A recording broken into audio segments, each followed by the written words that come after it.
What should you do if you get a flat tire in Montenegro? Many tourists don't even think about this for two reasons. First, they hope it won't happen to them on vacation. Second, they've changed a tire before, have experience, and think they'll manage in Montenegro too. But Montenegro is all about narrow mountain roads, not always well paved, with a mountain on one side and a drop-off on the other.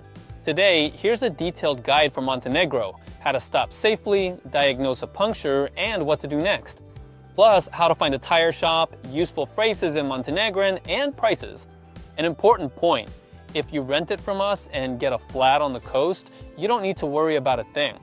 Just give us a call. But if you've headed north into the mountains, then watch this video. It's good if you get a flat tire on a wide road with a shoulder, but more often than not in Montenegro, that's not the case. Don't rush to stop on a narrow road near a bend or a cliff. Drive a bit further to the nearest turnout, viewpoint, or any wide spot, and remember to turn on your hazards as soon as you notice the problem. Next, park the car at an angle, not parallel to the road, like this, so that while working on the tire, your body is behind the car. If someone loses control, the car will take the impact, not you. Put on a vest, especially if the sun is going down. Set up the warning triangle 50 to 60 meters away if you had to stop where visibility is limited or the shoulder is narrow. And a separate note about tunnels, there are a lot of them in Montenegro and some are dark and long. If you get a puncture inside a tunnel, turn on your hazards and drive slowly to the exit. You must not change a tire inside a tunnel. Before doing anything, let's see what's in the trunk. There are two types of equipment kits. The first is a pump and sealing kit. The second is a spare tire with a jack and wrenches. The first option is good because you don't have to struggle with a jack and tire, but the downside is that for a serious puncture, you'll need a tow truck to a repair shop.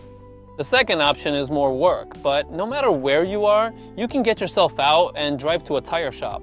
Now, let's look at each option in more detail. There are three possible scenarios. First, the puncture is very small. In that case, take the compressor and connect it to the tire valve. Screw it on all the way, but don't force it. Just make it tight. Start the engine. Don't just turn on the ignition, actually start the motor. Why? If the battery is weak, you might inflate the tire, but then be unable to start the car. Always start the engine first. Plug the compressor into the cigarette lighter. Turn on the compressor and inflate to the required pressure. Usually that's 2.5 bars. Then wait 10 to 15 minutes. If the tire hasn't visibly deflated, you'll likely have a small puncture. You hit a nail or a sharp stone, it's stuck and is plugging the hole itself. In this situation, find the nearest tire shop, drive carefully, and stop every 10 to 15 minutes to check the pressure and top it off if needed. Scenario 2, the tire deflates quickly. In that case, use the can of foam sealing. Basically, you'll find all the instructions right on the can. Briefly, the can connects to the compressor. Then the hose connects to the can, and the tire is inflated to 2.5 bars. The sealing goes in with the air, then you need to get in and drive for 15 minutes at no more than 80 kilometers per hour. The sealant will spread throughout the tire and find the puncture. After that, you stop, pump the tire back up to 2.5 bars, and you can drive to the nearest tire shop also at no more than 80 kilometers per hour.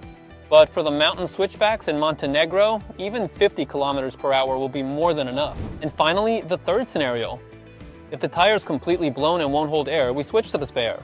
I recommend putting the tire under the car because if your jack slips for some reason, the car will fall onto the tire. The jack is secured in its place. To take it out, you first need to unscrew it. First, loosen the lug nuts while the car is still on the ground, not on the jack. With the wrench, turn each bolt counterclockwise one full turn. Just loosen them, don't unscrew them completely. Now the jack, and here is the main Montenegrin problem. Mountain roadsides are almost never level.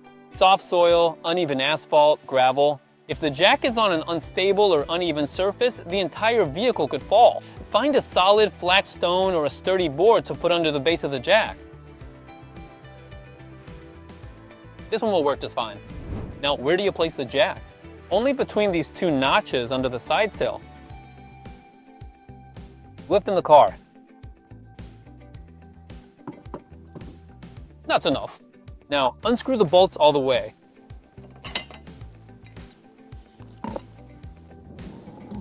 Go ahead and remove the wheel and replace it with the spare. Tighten the bolts by hand in a cross pattern, not in a circle.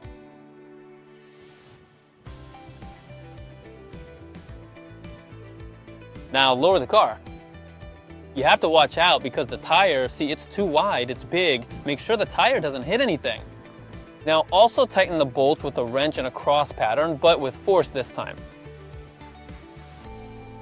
I want to emphasize again that your maximum speed on a spare tire should not exceed 80 kilometers per hour, and ideally less, because the spare has minimal grip, and Montenegrin mountain roads are unforgiving, and don't forget to put the tools back where they belong.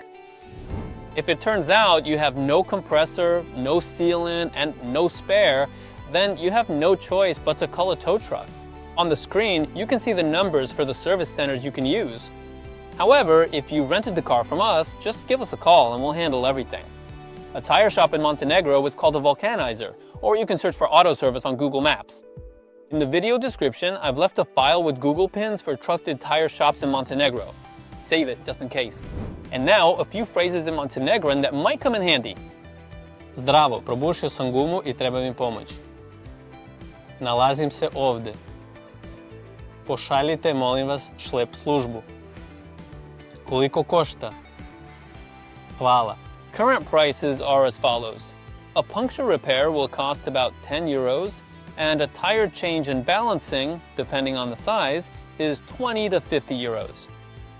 And finally, a new tire can cost from 80 to 200 euros, again, depending on the tire. I hope you won't need this video, but if you've watched to the end, let me know in the comments if everything was clear.